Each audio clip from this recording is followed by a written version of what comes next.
In this video, we're going to talk about how to divide fractions using the cancellation method. So first, let's use the expression keep, change, flip. We're going to keep the first fraction the same. We're going to change division to multiplication, and then we're going to flip the second fraction. So now we're multiplying two fractions. And to use the cancellation method, we want to break down the larger numbers into smaller numbers. So 16, we can write that as 8 times 2, and 15, 5 times 3. So notice that we could cancel an 8, and we can cross out a 5. And so what we have left over is 2 over 3. So that's the answer for this problem. Now let's do the same for the second problem. Let's use keep, change, flip. Let's keep the first fraction the same. Let's change division to multiplication, and let's flip the second fraction. Now, 27, we could write that as 9 times 3, and 14 is 7 times 2. So we could cancel a 9, and we could cancel a 7. So we're left with 3 over 2 as our answer, which is an improper fraction, since the numerator is greater than the denominator. Now, for the sake of practice, go ahead and try these two problems. So here we have 5 over 9 divided by 25 over 36, and also 15 over 16 divided by 35 over 48.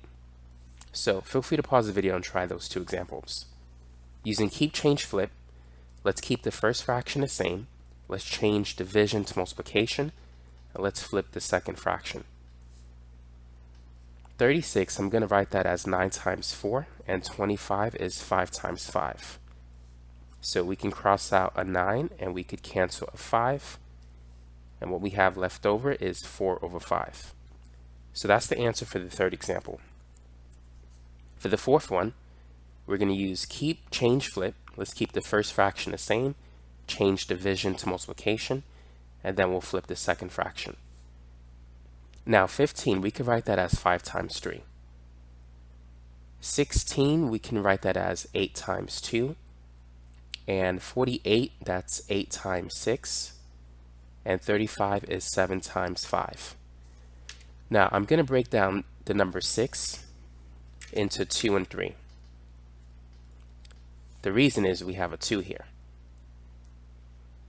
So we could cancel an 8, we can cross out a 5, and we could cancel a 2.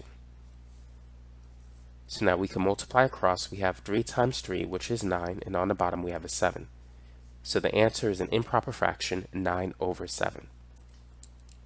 So that's how you can divide fractions using the cancellation method.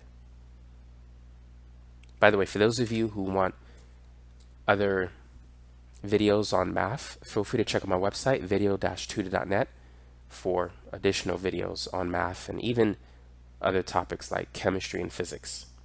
So feel free to take a look at that when you get a chance. Thanks for watching.